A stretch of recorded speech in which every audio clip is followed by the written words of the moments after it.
الحمد للہ سبحان اللہ و بحمدہ سبحان اللہ العظیم اشہد ان لا الہ الا اللہ وحدہ لا شریک لہ و اشہد ان محمدا عبدہ و رسولہ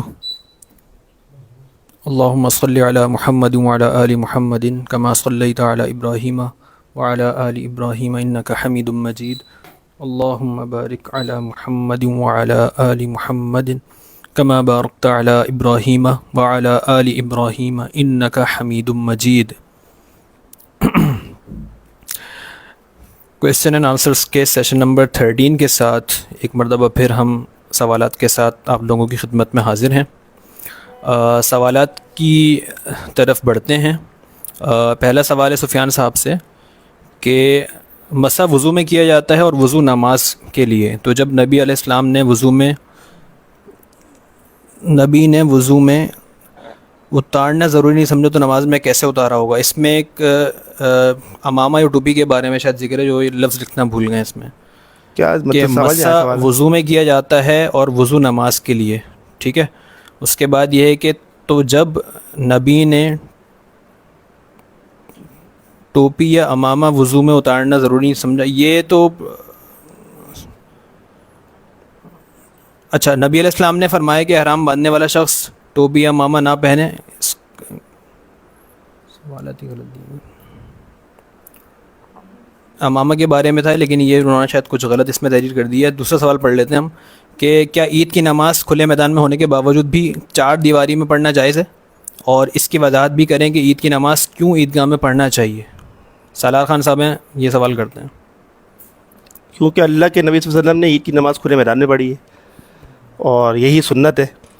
صحیح بخاری میں ہے، صحیح مسلم میں ہے کہ عبداللہ بن عمر رضی اللہ تعالیٰ عنہ سے مروی ہے کہ ہم جو ہے وہ مصلی کی طرف جو ہے وہ جایا کرتے تھے عیدین کی نماز ادا کرنے کے لیے، اور جو کہ کھلا میدان ہوتا تھا، چار دیواری کا تو اس وقت ویسے بھی کوئی خاص تصور موجود ہی نہیں تھا، اور مسجد میں جو ہے وہ خاص طور پہ منع ہے عید کی نماز پڑھنا، اور نبی صلی اللہ علیہ وسلم سے ثابت بھی نہیں ہے۔ مجبوری کا معاملہ ہو، جیسے بارش کے معاملات ہوتے ہیں یا اس طرح کی ویسے اس کی بھی حدیث یہی ہے، لیکن جب انتہائی مجبوری ہو تو پھر مجبوری کے معاملے میں تو اس امت کے لیے ویسے بھی چیزیں معاف ہیں نا۔ ابن ماجہ میں کہ اگر ایسی کوئی مجبوری آ جائے کہ آپ کو کوئی جگہ مل ہی نہ رہی ہو، مطلب ہر جگہ پانی کھڑا ہو اور کوئی ایسی خشک جگہ نہ ہو کہ جس پر نماز ادا ہو سکے، تو پھر تو آپ کہیں بھی پڑھ سکتے ہیں، پھر چار دیواری کیا اندر باہر کیا ہوتا ہے۔ دور حاضر میں ہم دیکھتے ہیں کہ مطلب اکثریت لوگوں کی جو ہے مساجد کے اندر ہی نماز ادا کر رہی ہوتی ہے۔ یہ افسوس کی بات، پاس کیا دلیل ہے اس کی؟ کوئی دلیل نہیں ہے، دلیل ہے ہی نہیں اس کی۔ حدیث سنت سے کہیں سے ثابت نہیں ہے کہ کبھی اللہ کے نبی صلی اللہ علیہ وسلم نے عید کی نماز مسجد میں پڑھی ہو، اور ایسی بھی کوئی دلیل ثابت نہیں ہے کہ اللہ کے نبی صلی اللہ علیہ وسلم نے عید کی نماز مسجد میں پڑھنے کی رخصت دی ہو یا اجازت دی ہو۔ اچھا، اس کی ایک خاص وجہ یہ ہے کہ یہ کھلا میدان ہونا اس لیے بھی ضروری ہے کہ اس سے آپ کو تاکہ اللہ کی ایک کبریائی ہو، ایک ہیبت آئے، وہ منظر آپ کے ذہن میں رہے کہ آپ نے کس طریقے سے اللہ کے آگے بھی پیش ہونا ہے۔ تو اگر اس کی کوئی لاجک وہ پوچھنا چاہ رہے ہیں کہ کیوں ہے نا ایسا، تو ہمیں تو وجہ نہیں پتہ کہ کیوں ہے، نبی صلی اللہ علیہ وسلم نے کیا ہے تو ہم بھی کر رہے ہیں، لیکن لاجک اگر کوئی سمجھنے کی بات ہے تو وہ یہی ہے کہ میدان کھلا، جیسے آپ کو قیامت یاد آئے کہ کھلے میدان میں آپ ہم سب کو جو انسانیت کو جمع کیا جائے گا، اور اس وقت بھی کوئی چیز اوپر نہیں ہوگی، صرف آسمان ہوگا اور سورج اپنے سوا عہدے پر ہوگا اور جو دیگر باتیں ہیں۔ تو اس وجہ سے ہی اگر کچھ کہا جائے تو یہ، اور سب سے اہم وجہ اس کی یہ بھی ہے مسجد میں نہ پڑھنے کی کہ وہ خواتین جو مسجد نہیں آ سکتی، اور یہ سختی سے اللہ کے نبی صلی اللہ علیہ وسلم نے اس پر حکم صادر فرمایا ہے کہ ان کو لے کر آنا ہے۔ ٹھیک ہے، جو ام عطیہ رضی اللہ تعالیٰ عنہ سے مروی ہے کہ ہمیں حکم دیا جا رہا تھا، صحیح بخاری صحیح مسلم میں ہے، کہ ہم اپنی پردہ دار بچیوں کو، وہ بچیاں جو پردے کے اندر بھی پردے میں ہیں، ان کو، اور جو نماز نہیں پڑھ سکتی ان خواتین کو، سب کو لے کر آئیں۔ صحیح۔ یہاں تک کہ خاتون نے پوچھا کہ اللہ کے نبی صلی اللہ علیہ وسلم، ہم میں سے کوئی عورت ایسی بھی ہوتی ہے کہ جس کے پاس چادر ہی نہیں ہوتی ہے کہ وہ پہن کے نکل سکے باہر، تو آپ نے فرمایا کہ اس کی 7 واری کو چاہیے کہ وہ اپنی چادر میں اسے لے لے اور پھر بھی لیکن وہ مصلی کی طرف آئے۔ تو یہ بہت بڑی وجہ ہے نماز عید مسجد میں نہ ادا کرنے کی۔ کہ ایسی جگہ ہو کہ جہاں پر تمام مرد اور تمام خواتین پہنچ سکیں اور عید کی برکتوں سے وہ محروم نہ ہو سکیں. اور تبھی فرمایا انہوں نے ام عطیہ نے کہ فلیشھدنا جماعت المسلمین و دعوتہم، کہ ان خواتین کو چاہیے کہ وہ جماعت المسلمین اور ان کی دعاؤں میں شریک ہوں، ان کی تکبیرات کے ساتھ تکبیرات کہیں اور وہ اس برکت سے محروم نہ ہوں. ٹھیک ہے. انہوں نے دوسرا سوال کیا کہ کیا مسجد کی چھت پر خواتین اعتکاف میں بیٹھ سکتی ہیں اور جمعہ اور باقی نمازیں ادا کر سکتی ہیں؟ تو یہ تو اگر وہ مسجد کا احاطہ ہے تو کوئی وہ نہیں ہے. ویسے خواتین تو میں نے کہیں نہیں دیکھا کہ مسجد کی چھت پہ ان کو اعتکاف میں رکھا جائے. تو بالکل الگ یہ تو ایک کیونکہ اگر وہ مسجد کی چھت ہے تو ویسے مناسب تو نہیں ہے جی. اور جو ان کے لیے ایک الگ سے جگہ ہونی چاہیے. ہماری تو تمام مساجد میں خواتین کی باقاعدہ ایک جگہ ہوتی ہے جی جی اور سیپریٹ ہوتی ہے اور وہ پردے دار ہوتی ہے جگہ، اس میں ہی ہم جو ہے وہ ان کو ان کی جگہ کو مختص کرتے ہیں. اچھا. ایک اور سوال پوچھ رہے ہیں کہ کیا ہماری یعنی کہ جماعت المسلمین کی مساجد میں فرقوں کے کوئی شخص یا لوگ اعتکاف میں بیٹھ سکتے ہیں؟ اور اس کا کوئی جواب نہیں ہے سوال کا، چھوڑیں سوال. ٹھیک ہے جی. اگلا سوال ہے کہ جنتی مردوں کے لیے تو اللہ تعالیٰ نے قرآن مجید میں کئی مقامات پر حوروں کا وعدہ کیا ہے. جنتی عورتوں کے لیے اس طرح کی کوئی نعمت کا ذکر ہے تو قرآن و حدیث سے وضاحت فرمائیں. فیصل یوسف صاحب پوچھ رہے ہیں. یہ خاتون تو نہیں ہے نا؟ پریشانی کیا ہے میرے ان کو؟ آپ کو میں کوئی خاتون اس طرح کا سوال کرے تو سمجھ بھی آتی ہے بات. مگر آپ کو کیا ٹینشن ہے؟ آپ کو تو حوریں مل جائیں گی، جاننا چاہ رہے ہیں تو آپ کو مل جائے گا. باقی اگر اس کو ایک سنجیدہ نوعیت سے دیکھیں تو اللہ تعالیٰ نے مرد اور عورت کی فطرت کو بنایا ہے. تو جو مرد کی فطرت ہے وہ عورت کی نہیں ہو سکتی. صحیح. اور یہ مرد کی فطرت میں ہے کہ اس کے اندر یہ چاہت زیادہ ہے. یہی وجہ ہے کہ مرد کو ہی بتایا گیا ہے کہ تمہارے لیے اگر تم اچھے اعمال کرو گے تو تمہارے لیے پھر جنت میں حوروں کا انتظام ہے. خواتین کی فطرت اس طرح کی اللہ نے بنائی نہیں اور وہ اللہ سب سے بہتر جانتا ہے. صحیح. اس لیے ان کو یہ بات نہیں بتائی گئی. خواتین کو جس کام کے لیے اللہ تعالیٰ نے یعنی کہ جو خواتین کی فطرت بنائی تھی وہ ان کو بتا دی گئی ہے کہ ان کا سب سے بڑا کام شوہر کی اطاعت کرنا ہے. صحیح. شوہر کی خدمت کرنا ہے اور پھر جنت میں چلے جانا ہے اور باقی جو ہے احکامات ہیں وہ پورے کرنے. تو حوروں کا جو معاملہ ہے وہ مردوں کی فطرت کے حساب سے، اسی لیے ان کو یعنی کہ وہ اسی طرح رغبت رکھتے ہیں نا، اس رغبت کے اعتبار سے اللہ تعالیٰ نے ان کو وہ باتیں بتائی ہیں کہ وہ پھر اس کی تمنا میں یعنی اس خواہش میں وہ نیک عمل کریں. خواتین کا یہ معاملہ نہیں ہے، اس لیے ان کو اس طرح کی کوئی چیز بتائی نہیں گئی ہے. ٹھیک ہے. سالار خان کا ہی ایک اور سوال ہے کہ قرآن مجید کی سورہ نور آیت نمبر 26 میں اللہ تعالیٰ فرماتا ہے کہ ناپاک مردوں کے لیے ناپاک عورتیں ہیں اور پاکیزہ مردوں کے لیے پاک عورتیں ہیں. تو پھر فرعون کو آسیہ رضی اللہ تعالیٰ عنہ کیوں ملی اور لوط علیہ السلام کو ناپاک بیوی کیوں ملی؟ یہ قرآن مجید سورہ نور کی آیت ہے. جی جی. الخبیثات للخبیثین والخبیثون للخبیثات والطیبات للطیبین والطیبون للطیبات، کہ ناپاک عورتیں ناپاک مردوں کے لیے ہیں، ناپاک مرد ناپاک عورتوں کے لیے ہیں، پاکیزہ مرد پاکیزہ عورتوں کے لیے ہیں اور پاکیزہ عورتیں پاکیزہ مردوں کے لیے ہیں. تو یہ بھی ایک طبعی حساب سے اللہ رب العالمین نے اس چیز کو رکھا ہے کہ جو برے لوگ ہوتے ہیں، برے مرد، ان کی رغبت بری عورتوں کی طرف ہی ہوتی ہے. جو بری عورتیں ہوتی ہیں ان کی رغبت خود بخود برے مردوں کی طرف ہوتی ہے. اچھے عورتوں کی رغبت خود بخود اچھے مردوں کی طرف جائے گی اور اچھی عورتوں کی رغبت خود بخود اچھے مردوں کی طرف جائے گی. ویسے ہی ہے کہ انسان جس طرح کی طبیعت میں ہوتا ہے اسی طرح کی چیزیں وہ پھر پسند کرتا ہے. ایک آدمی ویسے عام طور پر پاک صاف رہتا ہے تو وہ ہر جگہ پاک صاف چاہتا ہے کہ گھر صاف ستھرا ہو، آفس صاف ستھرا ہو، گاڑی صاف ستھری ہو، جو بھی ہو اس کی چیزیں ہوتی ہیں وہ صاف ستھرا رکھنے کی کوشش کرتا ہے. ایک آدمی کی طبیعت میں ہوتا نہیں ہے تو وہ میلا ہے کچھ ہے تو وہ اس کو اس چیزوں کی پرواہ. یہ طبعی حساب سے بھی ہے. اور خاص طور پہ یہ جو آیت مبارکہ ہے وہ اسی چیز کے لیے کہ وہ فسق و فجور کا معاملہ نہ ہو، بدکاری والا معاملہ نہ ہو. تو پہلی بات اس میں کہ لوط علیہ السلام کی بھی بدکار نہیں تھی، جو ناپاک انہوں نے ورڈ غلط استعمال کیا ہے، ان کی نکاح نہیں ہے، کافر تھی، وہ کافرہ تھی. اور آسیہ علیہ السلام کا جو شوہر فرعون تھا وہ بھی کافر تھا. یہاں پہ ناپاکی کا معاملہ کوئی نہیں ہے. اور اس زمانے میں یعنی کہ نبی صلی اللہ علیہ وسلم سے پہلے تک کافروں سے نکاح ہو جاتا تھا مرد و خواتین کا، اس کی کوئی پابندی نہیں تھی. ٹھیک ہے. اسی وجہ سے آپ نے دیکھا جیسے لوط علیہ السلام اور ہود علیہ السلام کی جو ہے وہ بیویاں جو ہے وہ ایمان لے کے نہیں آئیں، اور ایسے ہی جو ہے وہ آسیہ علیہ السلام کا شوہر جو ہے وہ فرعون، وہ ایمان لے کر نہیں آیا. تو یہ اس سینس میں یہ کفر، یہ جو معاملہ ہے یہ ایمان اور کفر کا معاملہ ہے. صحیح ہے. یہ جو بھی دونوں مثالیں ہیں وہ ایمان اور کفر کی مثالیں ہیں. صحیح. اور جو اللہ کی آیات ہے وہ اس حوالے سے ہے کہ جو بدکاری کا معاملہ ہوتا ہے، فسق و فجور کا معاملہ ہوتا ہے، تو وہ اس آیت کی اعتراض اس پر بنتا نہیں ہے ان دونوں واقعات. ٹھیک ہے. مصطفیٰ بن عدنان کا ایک سوال ہے کہ جب میں روزہ کھولوں تو دعا کھجور یا کچھ کھانے سے پہلے دعا پڑھوں یا بعد میں؟ یہ کتنی بار جواب دے چکے ہیں. میں نے بتایا کہ افطر رسول اللہ صلی اللہ علیہ وسلم فقال، کہ حدیث کے الفاظ یہ ہیں کہ جب اللہ کے رسول صلی اللہ علیہ وسلم افطار کرتے تو آپ اس وقت یہ دعا پڑھا کرتے تھے کہ ذهب الظمأ وابتلت العروق وثبت الاجر انشاءاللہ. صرف اور صرف ترجمے کی بنیاد پر اس دعا کو افطار کے بعد پڑھنا کوئی سینس ہی نہیں بنتا ہے، کوئی فقہ کے حساب سے، دین کے حساب سے، اصول کے حساب سے بنتا ہی نہیں ہے. یہ ایک عقلی بات ہے بس کہ بھائی اس کا ترجمہ اردو میں، وہ بھی ہماری زبان میں ایسا بنتا ہے، اس وجہ سے ہم نے جو ہے وہ اس کو یہ خود ہی اخذ کر لیا کہ یہ افطار کے بعد کی دعا ہے. نص میں ایسی کوئی چیز موجود نہیں ہے کہ جس پہ الفاظ ہو کہ رسول اللہ صلی اللہ علیہ وسلم نے کھانے کے بعد یا افطار کر لینے کے بعد اس دعا کا پڑھا ہو.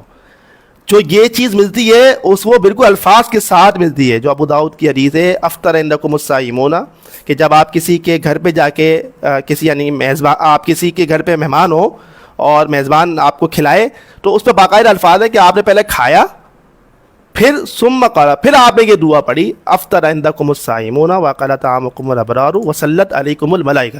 تو وہ واضح الفاظ نص میں موجود ہیں کہ یہ والی دعا جو ہے وہ آپ نے افطار کر لینے کے بعد پڑھنی ہے. یہ والی دعا جو ہے جو روزہ کھولنے کی ہے اس میں سیدھے سیدھے الفاظ ہے کہ رسول صلی اللہ علیہ وسلم جب افطار کیا تو آپ نے یہ الفاظ ادا کیے. صرف اور صرف ترجمے کو بیس بنا کے، وہ بھی آپ کا اردو میں ترجمہ جو ہے وہ اس طرح کا بن جاتا ہے، جس کی میں نے پہلے بھی مثال دی تھی کہ اس ترجمے میں بھی کوئی مذائقہ ہے نہیں.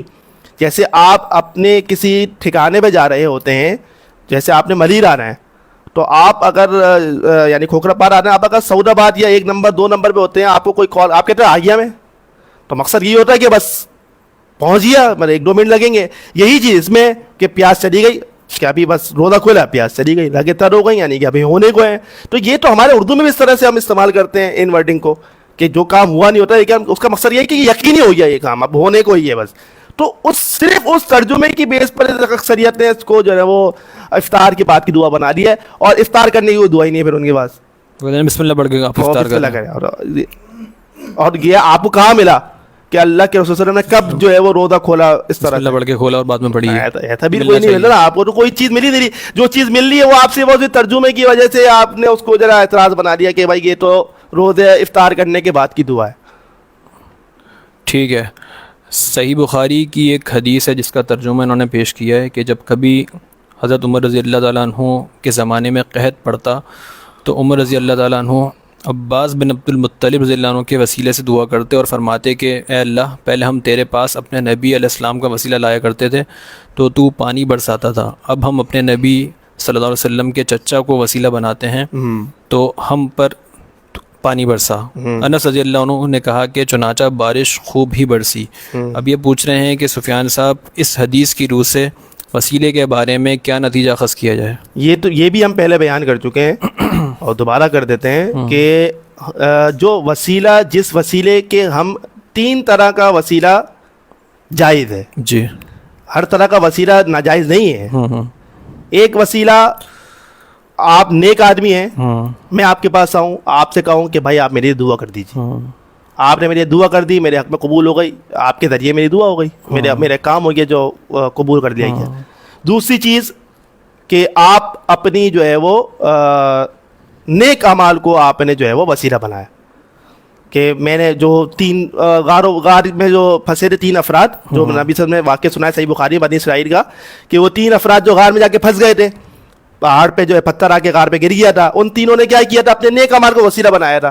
ایک نے والدین کی خدمت کو، ایک نے وہ زنا سے بچنے کو، اللہ سے کے خوف کو، اور تیسرے نے اپنی جو ہے وہ ایمانداری کو پیش کیا تھا کہ وہ اس کے اعمال کا وسیلہ بنانا بھی ثابت ہو گیا، کیونکہ یہ اللہ کے نبی صلی اللہ علیہ وسلم نے بیان کیا، اور جس قصے کو نبی صلی اللہ علیہ وسلم بیان کر دے تو وہ اپنی جگہ اہمیت کا حامل ہے۔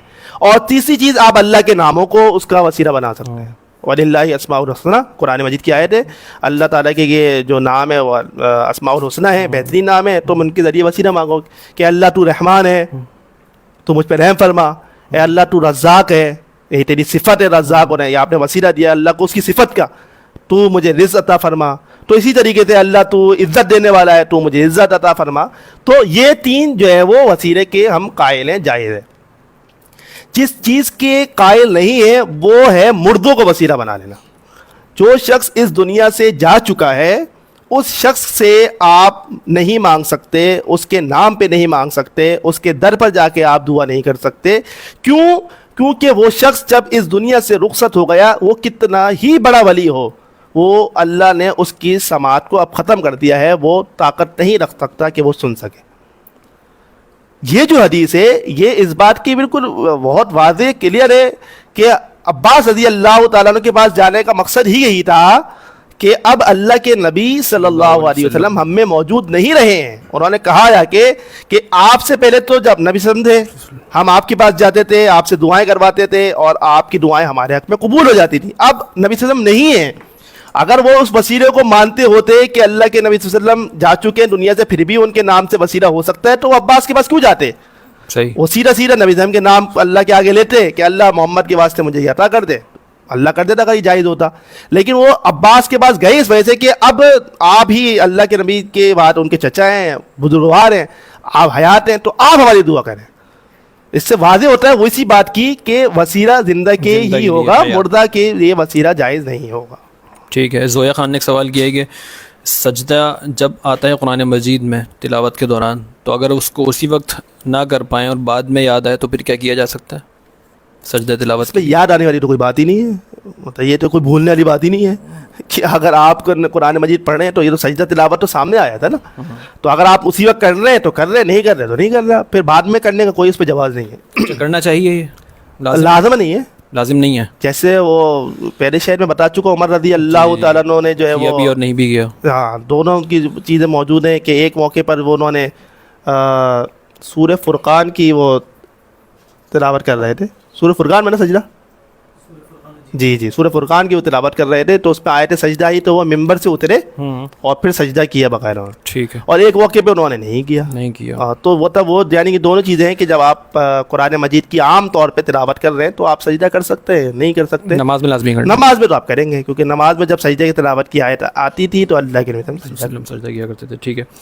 ایک اور سوال میں ایک حدیث کی انہوں نے ترجمہ پیش کیا ہے، سنن ابو داؤد کی حدیث ہے کہ عبداللہ بن عمر رضی اللہ تعالیٰ عنہ سے روایت ہے کہ رسول اللہ صلی اللہ علیہ وسلم بدر کے دن 315 افراد کے ہمراہ نکلے تو آپ صلی اللہ علیہ وسلم نے یہ دعا فرمائی کہ اللہ یہ لوگ پیدل ہیں تو ان کو سوار کر دے، اے اللہ یہ لوگ ننگے ہیں ان کو کپڑا دے دے، اے اللہ یہ لوگ بھوکے ہیں ان کو آسودہ کر دے۔ پھر اللہ نے بدر کے دن انہیں فتح دی، جب وہ لوٹے تو کوئی بھی آدمی ان میں سے ایسا نہ تھا جو ایک یا دو اونٹ لے کر نہ آیا ہو، اور ان کے پاس کپڑے بھی ہو گئے اور وہ آسودہ بھی ہو گئے۔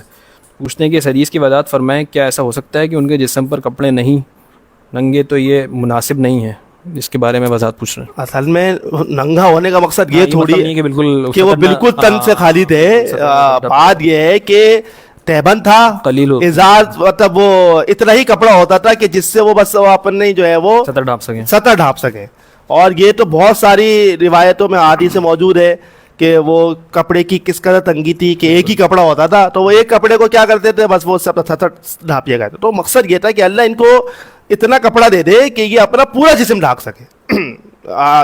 جیسے کہ کپڑے کی تنگی کا بڑا مشہور واقعہ ہے کہ اللہ کے مطلب بڑی مشہور حدیث ہے صحیح بخاری کی کہ خواتین جو پیچھے نماز پڑھتی تھی مرد آگے پڑھتے تھے، تو خواتین کو یہ حکم دیا جاتا تھا کہ وہ جب سجدے میں مرد اور خواتین جائیں تو سجدے سے جب اٹھیں تو خواتین نہ اٹھیں جب تک مرد نہ اٹھ جائیں۔ صحیح، اس لیے کہ اتنا کم کپڑا ہوتا تھا کہ وہ جب سجدے میں جاتے تھے تو ان کا سطر کھل جایا کرتا۔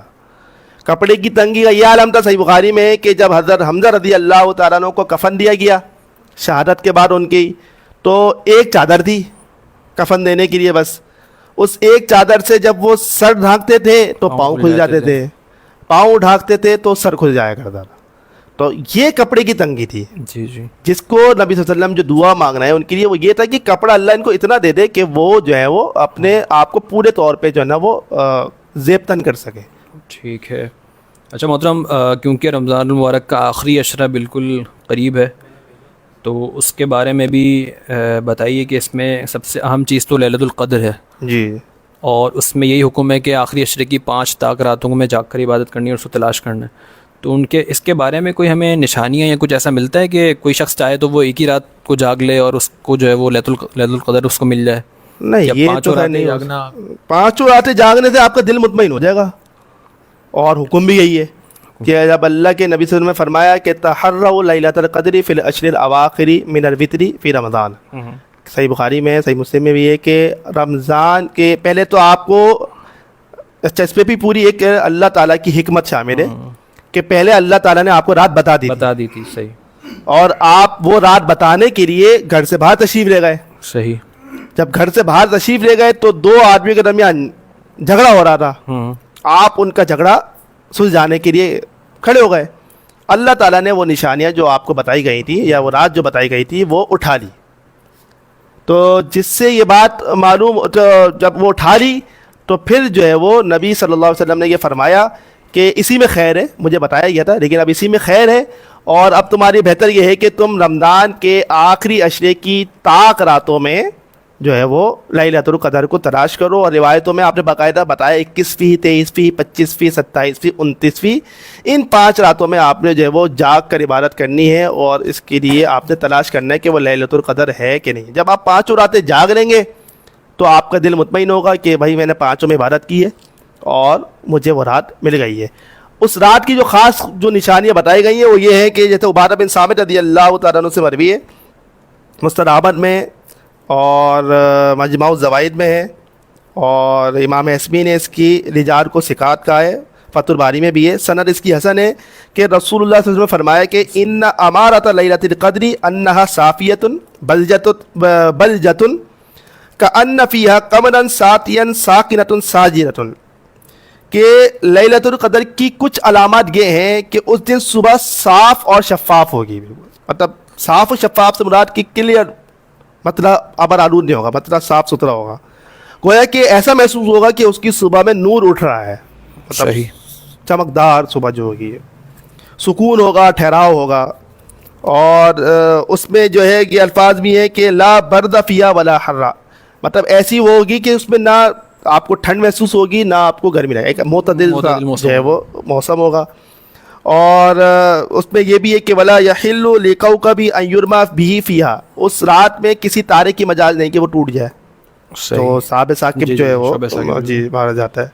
اور یہ ہے کہ یہاں تک کہ مطلب یہ رات ایسی ہی چلے گی اور پھر وہ صبح ہو جائے گی. اب اس کی صبح یہ ہے کہ وَإِنَّ أَمَارَتَهَا ان الشمس صبیحتها تخرج مستویۃ لیس لها شعاع، کہ اس دن جو ہے وہ جب صبح ہوگی تو اس کی نشانی کہ سورج ایسے نکلے گا کہ وہ حالت اعتدال میں ہوگا. صحیح. اس کی جو شعاعیں ہوں گی وہ گرم نہیں ہوں گی، ٹھنڈی، مطلب ٹھنڈی یعنی کہ ایسی ہوں گی جو آپ کو تپش، تیزی نہیں ہوگی، تپش محسوس. حتیٰ کہ یہ فرمایا نبی صلی اللہ علیہ وسلم نے کہ وہ سورج بھی ایسا صاف ستھرا اور ٹھنڈا نکلے گا جیسے کہ 14ویں رات کا وہ چاند ہوتا ہے. تو اور یہ بھی ہے کہ کسی شیطان کی مجال نہیں ہے کہ وہ اس دن صبح میں وہاں سے گزرے. یہ بھی مسند احمد میں ہے. صحیح مسلم میں تو واضح الفاظ میں نبی صلی اللہ علیہ وسلم نے فرمایا کہ اس دن جو صبح جو سورج نکلے گا تو اس کی جو کرنیں ہیں وہ گرم نہیں ہوں گی. صحیح. اور مصنف ابن ابی شیبہ میں ہے صحیح سند کے ساتھ، حسن سند کے ساتھ، کہ فرمایا اللہ کے رسول صلی اللہ علیہ وسلم نے ان الشمس تطلع کل یوم بین قرن شیطان الا صبیحۃ لیلۃ القدر، کہ بے شک سورج جو ہے وہ ہر دن شیطان کے سینگوں کے درمیان سے نکلتا ہے سوائے لیلۃ القدر کی صبح کے. تو اس طرح کی اس کی نشانیاں ہیں. بارش کی بھی ہے، جیسے صحیح بخاری میں ہے کہ جب نبی صلی اللہ علیہ وسلم نے پہلے اللہ کے نبی صلی اللہ علیہ وسلم 11 رمضان سے 20 رمضان تک اعتکاف کیا کرتے تھے. صحیح. پھر جب اسی طریقے سے چلتا تھا، پھر جب 20واں روزہ آیا تو آپ صبح باہر نکلے تو آپ نے یہ فرمایا کہ اب تک تو میں یہ کرتا تھا، اب جو ہے مجھے بہتر معلوم ہوا ہے کہ آخری اشرے میں جو ہے وہ میں قیام کروں. کیوں؟ کیونکہ اس میں جو ہے وہ طاق راتیں بھی موجود ہیں. اور آپ نے فرمایا کہ مجھے جو ہے وہ لیلۃ القدر بتا دی گئی تھی لیکن میں اسے بھول گیا. صحیح بخاری میں یہ بھی. تو اب اسے آخری اشرے کی طاق راتوں میں تلاش کرو. اور آپ نے فرمایا کہ میں نے خواب میں اپنے آپ کو دیکھا کہ میں پانی اور مٹی پہ سجدہ کر رہا ہوں. اور راوی حدیث کہتے ہیں ابو سعید خدری رضی اللہ تعالیٰ عنہ پھر جو ہے وہ اسی رات یعنی کہ 21ویں رات کو نبی صلی اللہ علیہ وسلم نماز پڑھ رہے تھے اور بارش ہوئی, مسجد کی چھت ٹپکی اور میں نے یہاں تک کہ نبی صلی اللہ علیہ وسلم کی پیشانی مبارک پہ وہ مٹی اور پانی کی اثرات بھی دیکھے. تو یعنی کہ اگر 21ویں میں یا کسی اور اس میں ہلکی سی بوندا باندی ہو جاتی ہے یا بارش ہو جاتی ہے, ہوائیں چل پڑتی ہیں, تو وہ اس طرح کی نشانیاں ہیں جو ثابت ہوتی ہیں. ٹھیک ہے. باقی یہی ہے کہ یہ نشانیاں مطلب آپ کنفرم تو نہیں کہہ سکتے لیکن چیزیں محسوس کر سکتے ہیں آپ. اور اس کا یہ ہوتا ہے فائدہ کہ آپ چیزیں محسوس کرتے تو آپ کا ایمان بھی بڑھتا ہے نا. جی جی کہ جو باتیں بتائی گئی ہیں, جو باتیں اللہ کے رسول نے بتائی ہیں کہ شب قدر آ رہی ہے, وہ چیزیں پھر محسوس جب ہو جاتی ہیں نا تو آپ کا یقین کامل بھی ہو جاتا ہے. اچھا, صبور خان نے پوچھا ہے اعتکاف کے بارے میں کہ اعتکاف کے بارے میں بھی خواتین جو گھر میں اعتکاف کرتی ہیں وہ عمل درست ہے یا نہیں؟ یہ بھی ہم نے بتایا تھا کہ اس کا ثبوت ہے نا. جو خواتین کو کیا کہتے ہیں گھروں میں اعتکاف کرنے کا فتویٰ دیتے ہیں یا وہ ان کو بتاتے ہیں تو آج تک ثبوت نہیں لے کے آ سکے سوائے لاجیکل باتوں کے کہ جو نا وہ صرف ایک ہی دلیل وہ دیتے ہیں کہ حضرت عائشہ نے یہ کہا تھا صحیح بخاری میں جو ہے کہ اگر آج اللہ کے نبی صلی اللہ علیہ وسلم ہوتے تو آپ فرما دیتے خواتین کو مسجد میں آنے پابندی لگا دیتے. وہ صرف یہ ایک دلیل ان کے پاس ہے. اور اس کو میں نے پہلے ہی بتایا کہ عائشہ رضی اللہ تعالیٰ نے خود پابندی نہیں لگائی تو آپ کون ہوتے پابندی لگانے والے. اور انہوں نے بتا دیا کہ اگر نبی صلی اللہ علیہ وسلم ہوتے تو پابندی لگا دیتے, لیکن اللہ کے نبی صلی اللہ علیہ وسلم جا چکے, پابندی لگانے والے وہی تھے, اب وہ جا چکے تو پھر اس کا مطلب یہ ہے کہ اب ہم جو ہے وہ اعتکاف یعنی مساجد سے خواتین کو جانے سے نہیں روک سکتے. ٹھیک ہے. ظفر اقبال صاحب نے پوچھا ہے کہ نمازی کے سیدھے جانب چپل یا جوتیاں اتارنا یا رکھنا کیوں منع ہے؟ نمازی کے دائیں جانب چپل اتارنا منع کیوں ہے یا چپل رکھنا وہاں پر؟ پوچھنا پڑے گا یہ تو جا کے, یہ تو ہمارے پاس تو کوئی لاجک نہیں ہے بھائی. اچھا, اس میں یہی ہے نا کہ یا تو پیچھے رکھے, ہمارے پاس تو کوئی لاجک نہیں یا پھر بائیں جانب رکھے, ایسے ہی بھائی یہی ہے, بائیں جانب رکھے یا پیچھے رکھے, دائیں جانب یا سامنے نہ رکھیں. صحیح. اچھا سامنے کرو, پھر ہم کچھ لاجک اگر پیش کر سکیں تو یہ ایسے میں آپ اللہ کے مقابل ہیں. بعض میں شاید یہ اس لیے پوچھ رہے کہ بعض لوگ کہتے ہیں کہ دائیں جانب فرشتے ہوتے ہیں. اب مجھے سمجھے اس لیے پوچھ رہے ہیں, ایسا نہیں ہے, بائیں جانب بھی فرشتے ہوتے ہیں بھائی. یہ تھوڑی ہے کہ صرف دائیں جانب فرشتے آئیں گے بائیں جانب نہیں آئیں گے. تو اس کی کوئی وجہ جو ہے وہ ہمیں نہیں بتائی گئی. ٹھیک ہے, نہ ملتی ہے ہمیں.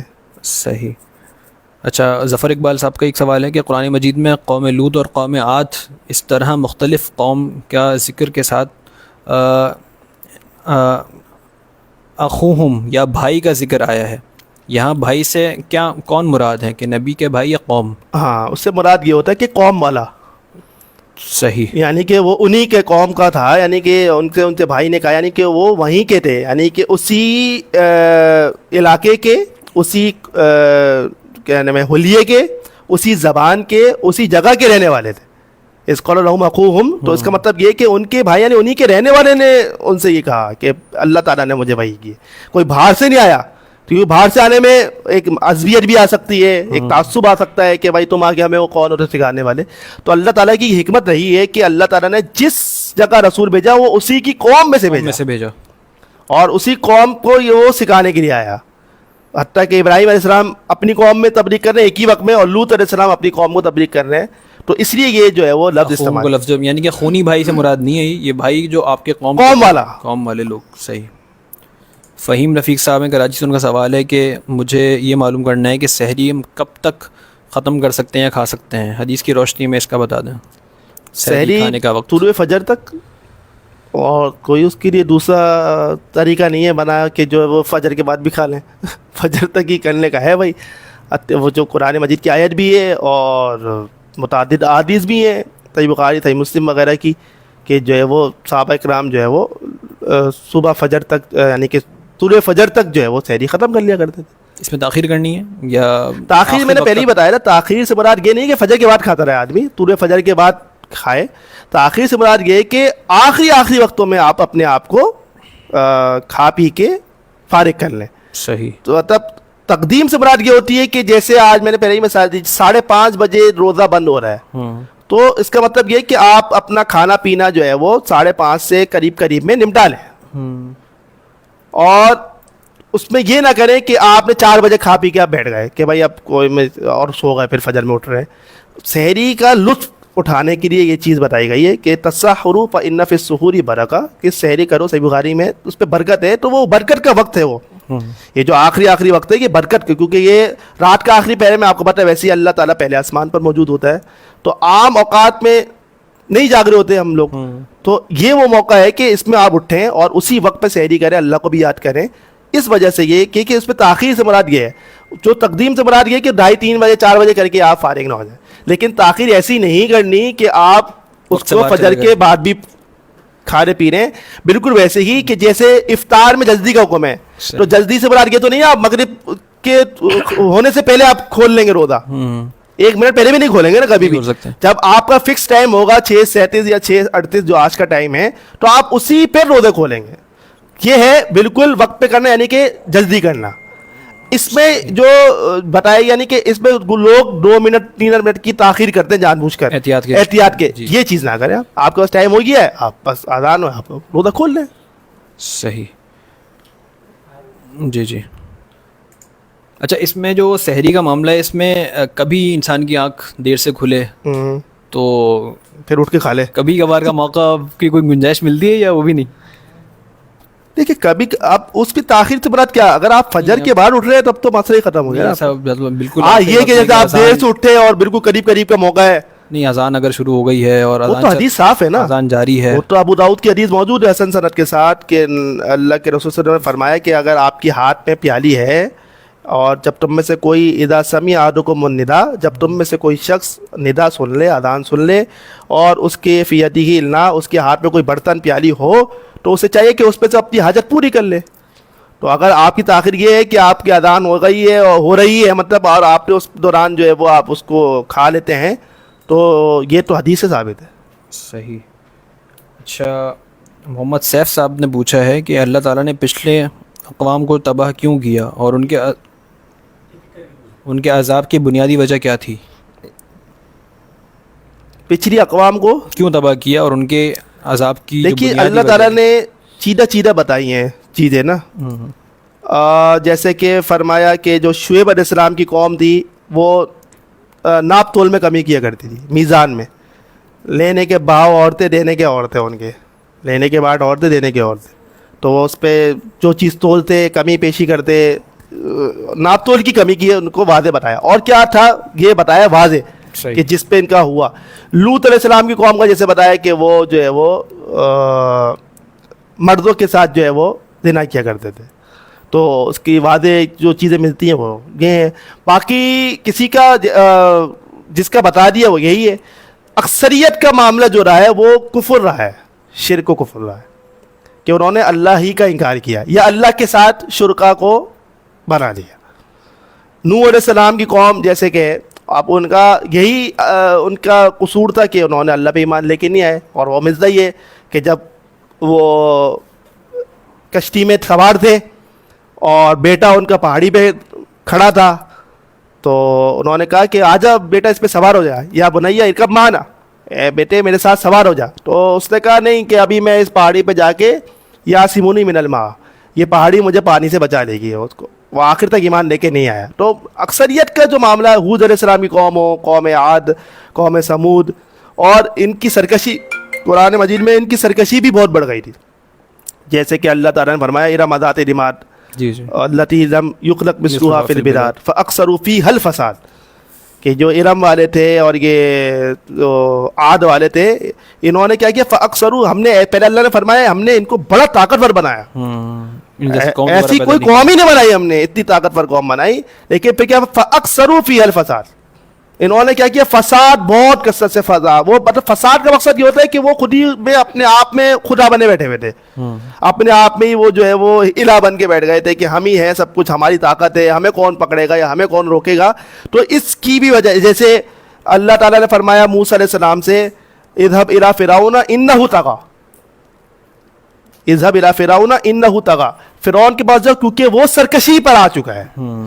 تو سرکشی, شرک و کفر, اللہ کا انکار یا اللہ کے ساتھ شرکا بنانا, اور چند کی اللہ تعالیٰ نے خاص خاص باتیں بتا دی. یہ تو شعیب علیہ السلام کی قوم کا بتا دیا, قوم لوط کا بتا دیا کہ یہ لوگ اس طرح کے. ابراہیم علیہ السلام کی قوم کا یہی ملتا ہے کہ انہوں نے وہ بتوں کی پوجا کیا کرتے تھے, واضح ملتا ہے. یونس علیہ السلام کی قوم کا یہ کہ وہ ایمان لے کے آئے اور وہ چھوڑ چھاڑ کے غصے میں چلے گئے. تو تقریباً جو ہے وہ اکثریت کا عذاب کی وجہ شرک ہی تھا, اللہ کا انکار اور شرک, یا نبی پہ ایمان نہ لانا. تو وہ یہی ساری چیزیں ان کی عذاب کی وجہ بنی, اور سرکشی سب سے اہم وجہ تھی, کیونکہ وہ یہ مطالبہ بھی کیا کرتے تھے کہ لے آؤ جس کا تم وعدہ کرتے ہو, کہاں ہے وہ, یا دکھاؤ ہمیں اللہ, کہاں ہے تمہارا اللہ, دکھاؤ یہ اپنا عذاب جس کے تم, یعنی یہ سرکشی ہے نا یہ. تو یہ وجہ بنی ہے ان سب کے عذاب کی. اور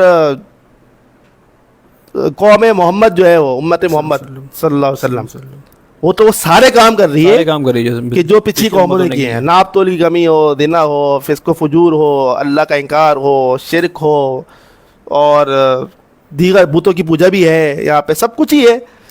تو بس وہ تو یہ کہ بچے ہوئے ہیں کیونکہ آخری قوم ہے, تو چل رہا ہے معاملہ. قوم عاد و قوم سمود کے بارے میں بھی اپنے بتا دیا, ان کا بھی انہوں نے پوچھا تھا. باقی ایک اور انہوں نے لکھا ہے کہ فرعون اور اس کی قوم کی تباہی سے آج کی قوموں کو کیا سبق ملتا ہے. یہ سبق ملتا ہے کہ سرکش کبھی نہیں ہونا آپ نے, کتنی ہی طاقت آ جائے آپ کی زبان پہ یہی ہونا چاہیے لا حول ولا قوت الا باللہ, کہ جو طاقت اللہ نے دی ہے, نیکی کی گنجائش نہیں ہے, بدائی سے بچنے کی ہماری طاقت نہیں ہے, الا باللہ, جو کچھ ہے وہ اللہ کی توفیق کے ساتھ ہے, اللہ رب العالمین کے حکم سے ہے, اللہ کی عطا ہے. سب سے عام بات جو سرکشی, جیسے میں نے بیان کی, سرکشی نہیں ہے اور متکبرانہ رویہ اختیار نہیں کرنا.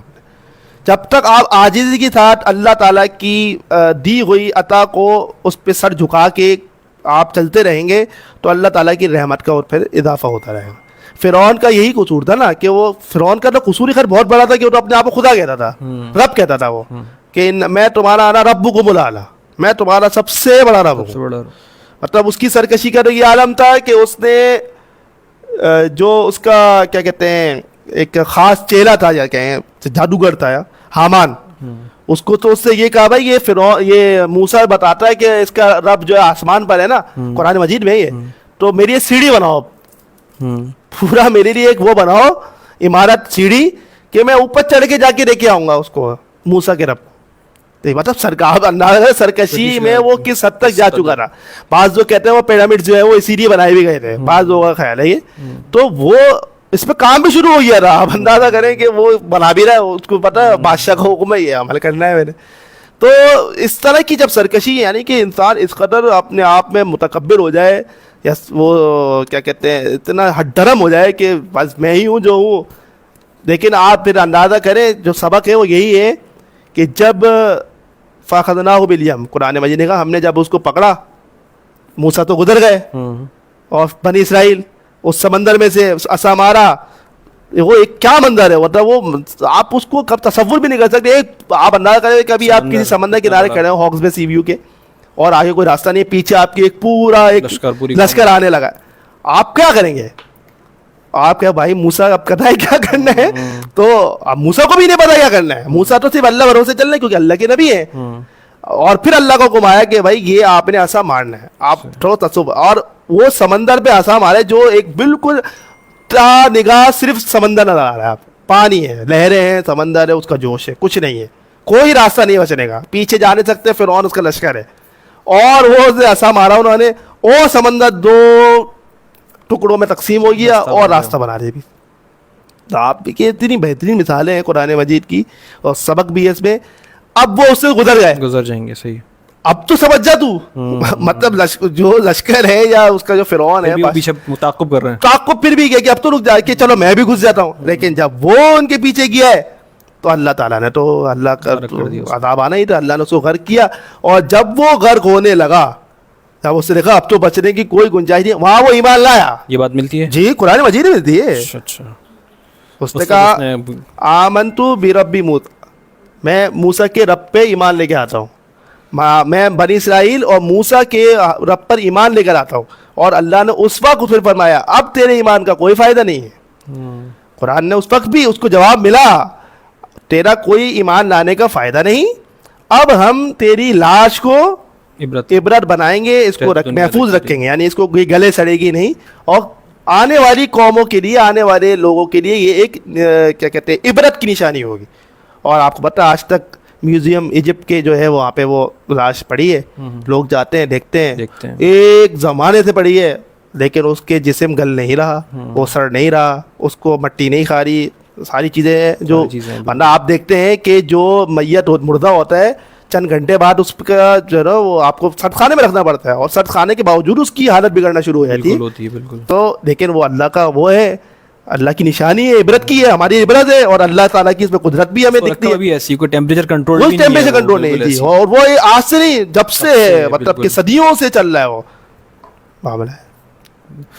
اچھا, زبیر رفیق صاحب نے سوال پوچھا ہے کہ میرا سوال یہ ہے کہ اگر کوئی خاتون روزہ نہیں رکھ سکتی یا روزہ نہیں رکھ رہی ہوں عمر کے تقاضے کی وجہ سے, لیکن وہ اعتکاف کرنے کی خواہش رکھتی ہوں, تو کیا وہ اعتکاف کر سکتی ہیں بغیر روزے کے اعتکاف؟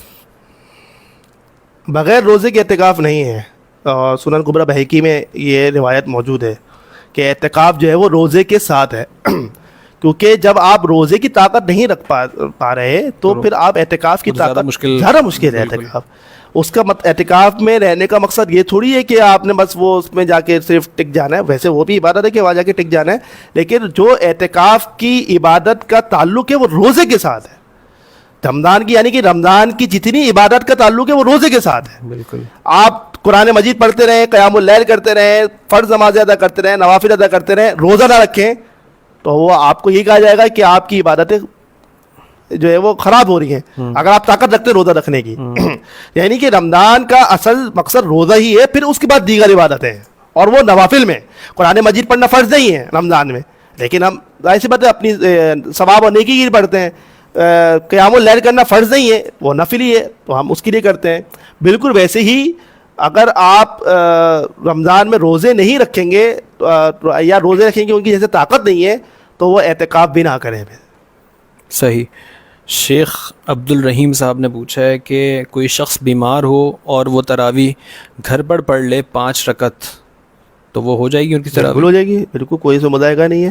بیماری کے علاوہ بھی پڑھ دے تب بھی ہو جائے گی, اس پہ کوئی, بلکہ یہ تو آپ کو معلوم ہی ہے کہ نفلی عبادت ہے, اور نفلی عبادت گھر میں افضل بھی ہے. تو اگر آپ گھر میں پڑھنا چاہتے ہیں 5 رکعت سے مراد ان کی 2 رکعت اور ایک وتر ہوگا یقیناً, تو وہ اس طریقے سے آپ ادا کر لیں, اس پہ آپ کو انشاءاللہ ثواب ملے گا. اچھا, صبور خان نے کہا ہے کہ آخری عشرے کے حوالے سے کچھ نصیحتیں فرما دیں. آخری عشرے کے حوالے سے ایک تو طاق راتوں کا ہم نے ذکر کیا, نبی صلی اللہ علیہ وسلم کا ذکر کیا. سب سے اہم بات اس میں یہ ہے, صحیح بخاری میں ہے, حضرت عائشہ رضی اللہ تعالیٰ عنہا بیان کرتی ہیں کہ رسول اللہ صلی اللہ علیہ وسلم اپنا ازار کس لیا کرتے تھے. ازار یعنی کہ اپنا تہبند باندھ لیا کرتے تھے کہ اب جو ہے وہ بالکل مستعد ہو کر جو ہے وہ اس 10 دنوں میں یا 10 راتوں میں ہم نے اپنے آپ کو نیک بنا کر عمل کرنا ہے. جب اللہ کے رسول صلی اللہ علیہ وسلم یہ کام کر لیا کرتے تھے, یعنی کہ آپ اپنے آپ کو ازار کستے تھے اور آپ راتوں کو جاگا کرتے تھے, خود بھی جاگتے تھے اور اپنے اہل و عیال کو بھی جگایا کرتے تھے, اپنی بیویوں کو بھی جگایا کرتے تھے. تو یہ اس سے بڑی اور ہماری یہ کیا موٹیویشن ہوگی کہ وہ نبی جو کہ معصوم ہیں وہ خود ان 10 دنوں کے لیے اب بندوبست کرتے تھے کہ اب جو ہے وہ ہم نے بس نیکیوں کے لیے تیار ہو جانا ہے, اب دوسری چیزیں نہیں ہیں. اور ہمارے یہاں یہ 10 دن شاپنگز جی اور خریداریاں یہ چیزیں بھی بڑھ جاتی ہیں, یعنی کہ آپ کے پاس اب دونوں راستے ہیں, دونوں سیزن دونوں ہیں. بالکل, ایک نیکیاں کمانے کا سیزن ہے, ایک دنیا کمانے کا سیزن ہے. تو اب آپ کے اوپر ہے کہ آپ چاہیں تو نیکیاں کمائیں, چاہیں تو آپ جو ہے وہ دنیا کمائیں. تو اس کے لیے بہتر آپ کے کرنا کیا ہے, دیکھیں آپ ظاہر سی بات ہے رزق بھی کمانا ہے, کام بھی کرنا ہے, تو 5 طاق راتوں کا بندوبست کریں, کوشش کریں کہ اس پہ جاگیں, اس پہ قیام اللیل کریں, تلاوت قرآن مجید کریں, اللہ کا ذکر کریں, استغفار پڑھیں. دعا ہے جو اس کی سکھائی ہوئی, اللہم انک عفو تحب العفو فاعف عنی, اس دعا کو آپ اس کا ورد کرتے رہیں. بہت ہی زبردست الفاظ کے ساتھ یہ دعا ہے کہ اللہ تو معاف کرنے والا ہے, معافی کو پسند کرتا ہے, تو میری بخشش فرما دے. تو یہ دعا پڑھیں. یہ کام کرنے کے اس میں ہاں اللہ کے نبی صلی اللہ علیہ وسلم جو ہے وہ صدقات اور یعنی کہ خرچ کرنے میں آپ بہت تیز ہو جایا کرتے تھے. تو صدقات کریں اپنے مساکین کا, سب سے پہلے خاندان میں آپ دیکھیں تو ان کا خیال رکھیں, آپ ان پہ خرچ کریں, ان کی خیال کریں. اور کیا کہتے ہیں دیگر یہ کہ جو آپ کے اپنے کام ہے آپ وہ انہیں پورا کریں, اس کے ساتھ ساتھ آپ اپنی عبادت جاری رکھیں. یہ مطلب ایک جو آپ کی روٹین ہے اس سے تھوڑا سا آپ کو جو نا تھوڑا یا زیادہ آپ نے ہٹنا ہوگا. کہ اگر آپ پہلے دنیا کو 12 گھنٹے اور دین کو 2 گھنٹے دیتے تھے, تو اب یہ موقع ہے کہ 10 دنوں میں کہ آپ نے دنیا کو اگر 10 گھنٹے دے رہے ہیں تو آپ کوئی 4 گھنٹے, آپ 6 گھنٹے, یعنی یہ رات ہے اگر جو 8-10 گھنٹے کی, وہ آپ نے پھر اللہ کے لیے لگانی.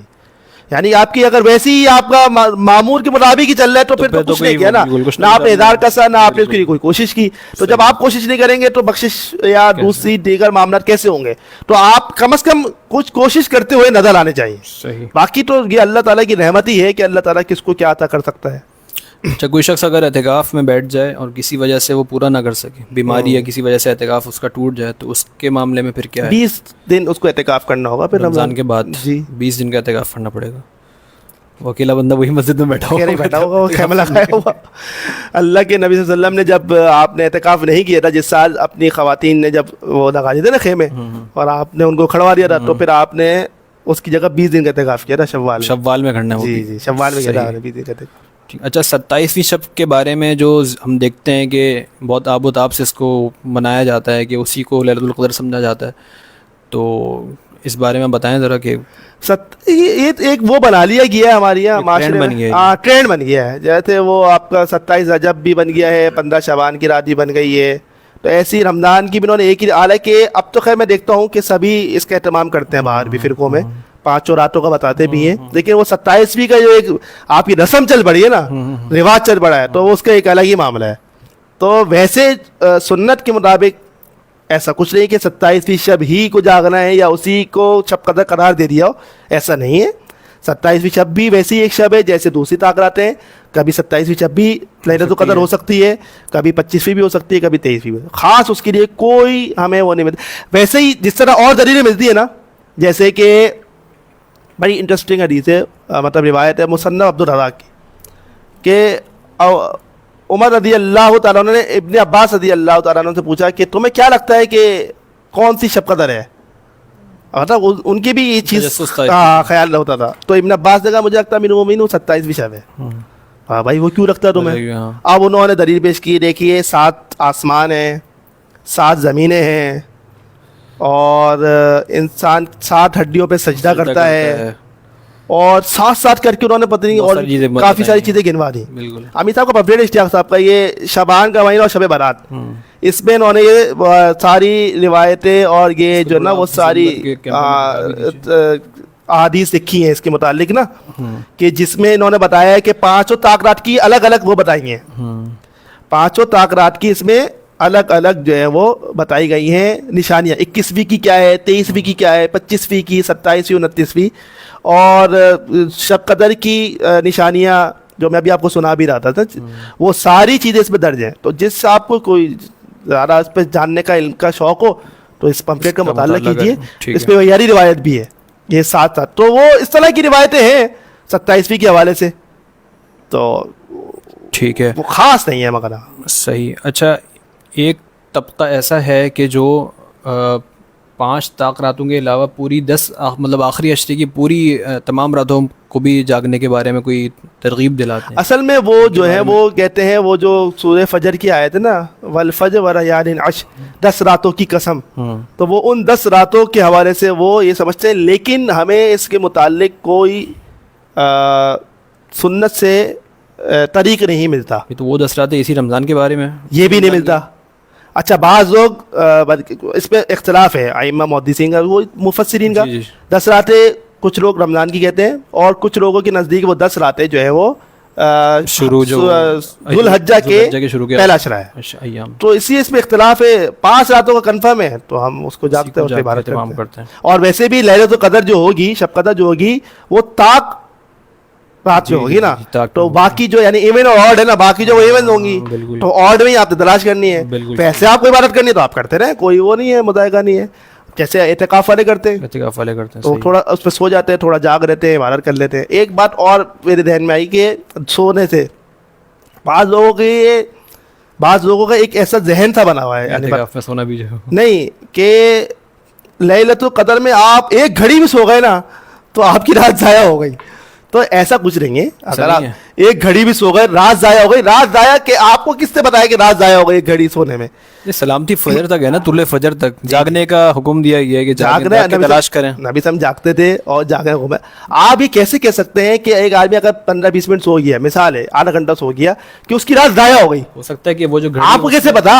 دیکھیں جاگ کے تلاش کرنا ہے نا. ہاں, تو آدھا گھنٹے کی اس کی نیپ سے آپ نے نتیجہ کیسے اخذ کر لیا؟ آپ سو گئے اور وہ چیز آپ سے چلی گئی, تو تلاش کا مطلب یہ کہ آپ کو جاگ کے بیٹھے رہنا ہے. اچھا, آپ سو گئے اور وہ چیز آپ سے چلی گئی, وہ آدھا گھنٹے میں جب آپ لوگ چائے پی رہے ہوتے ہیں اور نیمبو کھا رہے ہوتے ہیں, نہیں چائے اور نیمبو کھا رہے ہوتے ہیں, تو جاگ تو وہ جو بازاروں میں رہے تو وہ پھر بازار میں جا کے جاگ لیں. یہ مسجد کے اندر اللہ کی عبادت کے لیے جب مسجد میں آپ کا مقصد عبادت اور ذکر ہے, تو جب آپ چائے اور نیمبو کھا رہے ہوتے ہیں, وہ آدھا گھنٹہ وہی برکت کی ساتھ ہو, تو آپ کی ہم وقفے میں کرتے ہیں جو اللہ کے وسلم کی سنت سے ثابت ہے.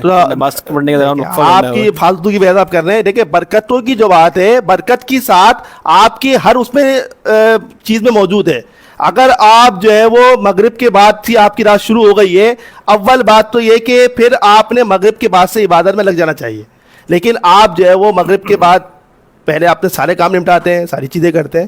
صرف جاگنا عبادت نہیں ہے. اگر آپ یہ سمجھ صرف جاگنا عبادت ہے, تو جو بازاروں میں جا کے جاگ رہا ہے تو پھر وہ بھی عبادت میں ہے نا. جو اپنی دکان چلا رہا ہے وہ یہ کہہ رہا ہے بھائی میں رزق حلال کی دکان میں نے کھول کے رکھی ہوئی, رات بھر میری شاپنگ ہوتی ہے, لوگ آ کے خریداری کرتے ہیں, تو وہ آپ کیا سمجھتے ہیں پھر وہ عبادت میں ہے؟ کیونکہ وہ تو جاگ رہا ہے اور کام بھی وہ رزق حلال کا کر رہا ہے, تو پھر کیسے ہوا یہ؟ تو یہ اتنی آپ متشددانہ رویہ ہمارے اختیار کیا کریں ہر معاملے میں, تھوڑا سا جو ہے ایسا ہے کہ انسان جو ہے وہ مغرب کے بعد یا عشاء کی نماز کے بعد نیند لے لے کچھ, اور پھر اس کے بعد باقی رات کا حصہ جاگ. دیکھیے میں آپ کو یہ کب کہا کہ نیند لے لے, مطلب ایک آسانی آ جائے گی. اگر کوئی شخص سو گیا, اس پہ نیند غالب آ گئی, تو اس کے لیے آپ یہ فتویٰ جاری مت کریں کہ آپ کی رات ضائع ہو گئی, بس اتنا ہے. اگر آپ اس کو یہ کہہ رہے ہیں بھائی تم مغرب کے بعد آدھا گھنٹہ سو رہی ہے, تو پھر تو پوری رات سو جائے نا, پھر تو ختم ہو گئی, اس کی تو رات ضائع ہو گئی. اگر وہ مغرب کے بعد آدھا گھنٹہ سو لیا تو پھر وہ پوری رات سوئے, پھر تو اب تو اسی رات ہی ضائع کروا دیا آپ نے. ایسی کوئی چیز جب ثابت نہیں ہے تو ہمیں اس پہ وہ خود سے کچھ کہنا صحیح نہیں, خود سے آپ احتیاط کرنی چاہیے. آپ کون ہوتے ہیں کہنے والے کہ رات ضائع ہو گئی؟ آپ کو کیسے پتا اسی ساتھ میں ہو سکتا ہے آپ نے سارا فیصلہ کر دیا کہ بھائی وہی جو آدھا گھنٹہ جو تو سویا ہے وہی والا برکت کرتا اور وہ تمہاری ضائع ہو گئی. تو یہ تو انتہائی غلط رویہ ہے. آپ ہاں تاکید آپ نے کرنی ہے کہ آپ جاگو, عبادت کرو, ساری چیزیں, لیکن اگر اس پہ تھوڑا سا یہ آیت ہے تو آپ اس پہ یہ فیصلہ مت صادر کریں. اچھا, اعتکاف کی پابندیاں کچھ بتا دیں کہ اعتکاف میں جب بندہ ہے تو اس کے بارے میں کیا ہے, کیا کام کر سکتا ہے, اعتکاف کے جو اپنے معنی اعتکاف یا تقیف اعتکاف, ٹک کر جم کر کسی جگہ پر بیٹھ جانا. اور یہ کام مشرکین بھی کیا کرتے تھے, مطلب ان کے لیے وہ ایسے کرتے تھے کہ وہ اپنے بتوں کے سامنے ٹک کر بیٹھ جایا کرتے تھے, اپنے بتوں کے سامنے ایسے جم کے بیٹھ جاتے تھے.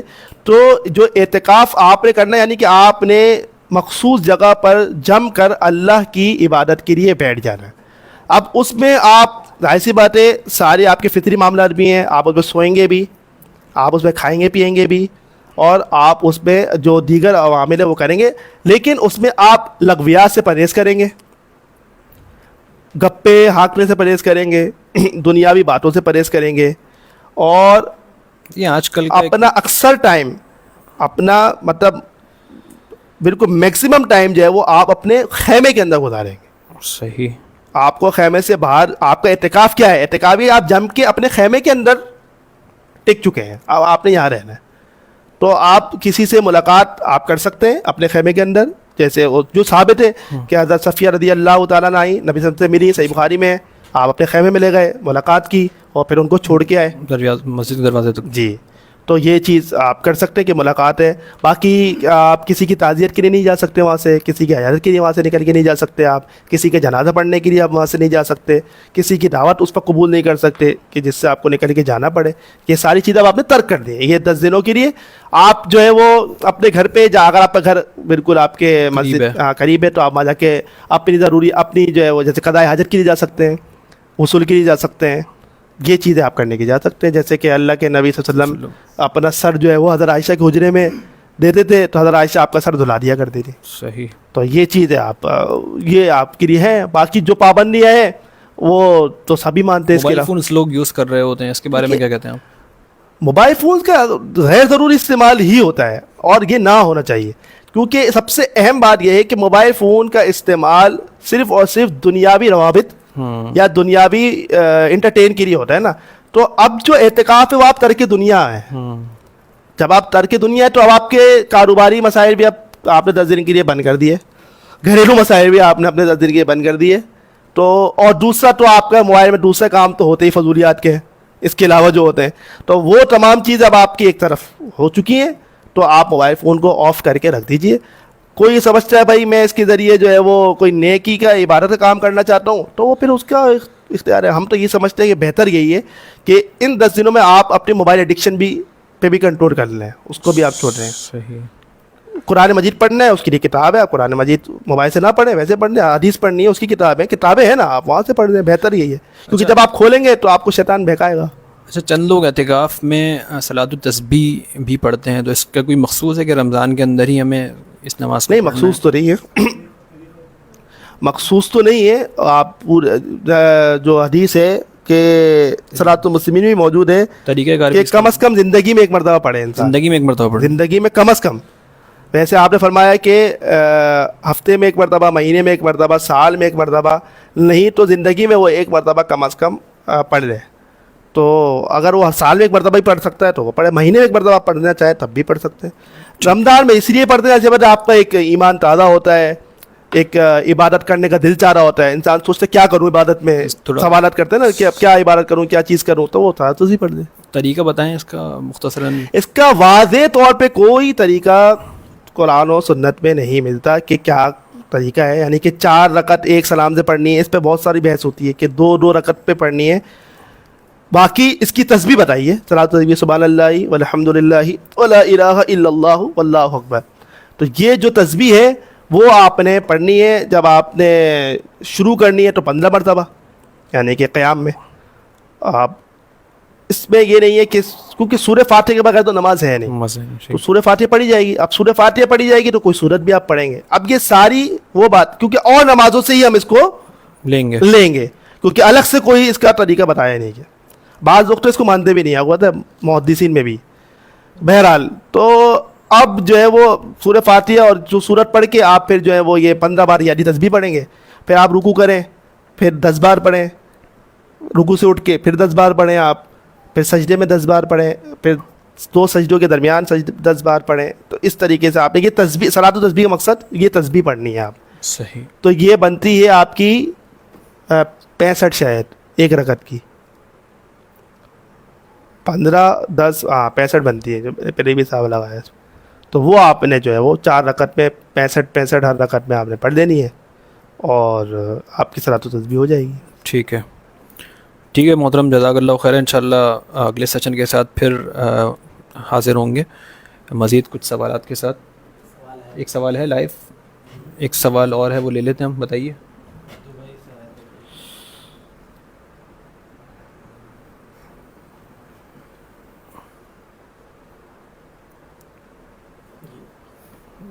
جی, یہ منذر عبد الرحمن صاحب کا سوال ہے کہ کانٹیکس سے تھوڑا الگ ہو سکتا ہے, بٹ سوال یہ ہے کہ جماعت المسلمین کا احیاء کیوں کیا گیا. سید مسعود صاحب رحمۃ اللہ علیہ حذیفہ بن یمان رضی اللہ عنہ والی حدیث بھی تو فالو کر سکتے تھے کہ فرقوں سے الگ رہ کے جنگل میں جا سکتے تھے, جو کہ پوری حدیث ہے, لیکن انہوں نے جو جماعت کو زندہ کیا, کیا یہ عمل کسی حدیث یا دلیل سے ثابت ہے؟ پلیز مختصر جواب دے دیں. کیسے دیں مختصر؟ اتنا بڑا سا آپ کو سوال ہے کہ مختصر کیسے والوں کی اصلاح ہو سکے. نیکسٹ میں کر لیں اس کو جواب. ابھی دے رہے ہیں. کون صاحب ہے؟ منذر عبد الرحمن صاحب ہیں. دیکھیے اگر کیونکہ اب بالکل آخر میں آیا یہ سوال جی یہ، اور اس کے جواب ہم بہت بار بہت دفعہ دے چکے ہیں بہرحال. پھر تو جو یہ کہہ رہے ہیں کہ حذیفہ بن یمان رضی اللہ تعالیٰ عنہ کی حدیث پر مسعود صاحب رحمۃ اللہ علیہ عمل کر لیتے کہ وہ فرقوں سے اعتدال کر لیتے. سب سے پہلے انہوں نے یہی کام کیا ہے. صحیح. سب سے پہلا کام انہوں نے فرقوں سے اعتدال کا کیا. جس فرقے میں وہ تھے، اچھا نہیں لگتا نام لینا، تو جس فرقے میں وہ موجود تھے اس وقت انہوں نے سب سے پہلے اسی فرقے سے اعتدال کیا، اس حدیث پہ عمل کیا. صحیح. اور جس مسجد پہ وہ ہوتے تھے جہاں وہ درس و تدریس کا معاملہ کیا کرتے تھے، اس میں انہوں نے ایک عرصے تک پہلے اس حدیث کی تشریح اور جو اس کی صحیح مفہوم تھا وہ بیان کیا، مطلب لوگوں کو قائل کرنے کی کوشش کی کہ ہمیں اس پہ عمل پیرا ہونا ہے. یہ ہم کیا دوسرے ناموں سے موسوم کر کے اور فرقہ واریت ہم نے پھیلائی ہوئی. اور جب انہوں نے ایک وقت آیا کہ پھر انہوں نے وہ اعتدال کا معاملہ کیا کہ اب میں جو ہے وہ اس مسجد سے جا رہا ہوں اور میں اب یہاں پہ جو ہے وہ اس کی نمائندگی نہیں کروں گا. تو جو انہوں نے اس پوری تبلیغ کی تھی ایک وقت تک، تو لوگ ایسے تھے کہ جنہوں نے ان کی بات کو، اللہ نے ان کے دلوں کو کھولا، ان کو ہدایت دی، تو وہ بھی مسعود صاحب رحمۃ اللہ علیہ کے ساتھ ہی مسجد سے نکل پڑے. حدیث نے ان کو فرقوں سے اعتدال کا حکم دیا، وہ فرقوں سے اعتدال کر گئے. قرآن کی آیت نے انہیں جمع ہونے کا حکم دیا اور وہ جمع ہو گئے. صحیح. فاعتزل فرقہ کلہا پہ عمل کرتے ہوئے فرقوں سے اعتدال کیا. واعتصموا بحبل اللہ جمیعا ولا تفرقوا پہ عمل کرتے ہوئے اجتماعیت کی صورت اختیار کر گئے. اور جماعت المسلمین ایک سنت ہے، اللہ کے نبی صلی اللہ علیہ وسلم کی ایک سنت ہے. اور فرمایا نبی صلی اللہ علیہ وسلم نے ترمذی میں حسن سند کے ساتھ، من احیا سنت من سنتی ما امیتت، کہ جو شخص میری سنتوں میں سے کسی سنت کو زندہ کرے جو کہ مردہ کر دی گئی ہے، تو اس کا ثواب اور اجر یہ ہے کہ وہ میرے ساتھ ایسا ہوگا. تو اس کے بعد تو بات ہی ختم ہو گئی. ایک مردہ چیز کو زندہ کیا انہوں نے، اور اعتدال کے حکم پر بھی عمل کیا، اور قرآن مجید کے حکم پر عمل کرتے وہ خود بخود ایک اجتماعیت کا شکل اختیار کرے گا. وہ یہ پوچھ رہے ہیں اگر کہ ایسا کرنے کا حکم کہاں ملتا ہے، تو یہ دونوں چیزیں قرآن مجید سے ہی مل گئی، احادیث سے بھی آپ کو حاصل ہو گئی. سب سے اہم پھر اب یہ تو میں نے آپ کو بالکل قرآن و سنت کے مطابق اس کی دلیل دے دی. لاجیکلی جماعت المسلمین تو ختم ہو گئی، مردہ ہو گئی، کوئی تو زندہ کرے گا نا اسے. صحیح. ایسا تو نہیں ہے کہ اب نبی آئے گا کوئی، اور جیسے کہ شرک و کفر پھیل جاتا تھا تو اللہ تعالیٰ نبی بھیج دیا کرتا تھا، وہ آ کے بتاتا تھا بھائی صحیح چیز کیا ہے. اب تو یہ معاملہ نہیں ہے، ان رسالت والنبوۃ قد انقطعت، اب تو رسالت نبوت ختم ہو گئی، تو کوئی کام تو یہ کرے گا. اگر آپ صرف اس مسئلہ یہ کہ قرآن و حدیث کی تمام چیزوں کو لے کر پھر فیصلہ کیا جائے گا. ایک حدیث کے مطابق تو آپ نے فرقوں سے اعتدال کر لینا ہے، وہ صحیح بخاری کی وہ کر چکے، اب باقی کیا کرنا ہے؟ اعتدال کریے، باقی کیا کرنا ہے؟ تو باقی کے لیے پھر قرآن مجید کا حکم ہے پہلے تو واعتصموا بحبل اللہ جمیعا. اگر وہ اکیلے ہوتے تو ان کے لیے یہی تھا اور انہوں نے اسی پر عمل کیا. اگر وہ اکیلے رہتے تو انفرادی طور پہ ان کے لیے یہی حکم تھا کہ وہ اعتدال کر کے سب سے دور ہٹ جاتے، لیکن وہ اکیلے نہیں رہے. جب وہ جس وقت میں انہوں نے اس فرقے سے اعتدال کیا تو 8-10 افراد نے ان کے ساتھ اعتدال کیا، اور پھر جو ہے وہ اجتماعیت کی شکل انہوں نے اختیار کی. کیونکہ حکم یہ ہے، ابو داؤد کی حدیث ہے کہ کسی بستی یا گاؤں میں جب 3 مسلم موجود ہوں تو ان میں چاہیے کہ وہ جماعت کے ساتھ نماز ادا کریں، اور اگر ایسا نہیں کریں گے تو شیطان ان پر مسلط ہو جائے گا. تو وہ 3 سے زیادہ ہی تھے بلکہ، تو اسی لیے انہوں نے اجتماعیت کو اپنایا. ٹھیک ہے، کوئی سوال ہے؟ اور جزاک اللہ خیر. ٹھیک ہے جی محترم، جزاک اللہ خیر. انشاءاللہ اگلے سیشن میں پھر حاضر ہوں گے، تب تک کے لیے اجازت. السلام علیکم.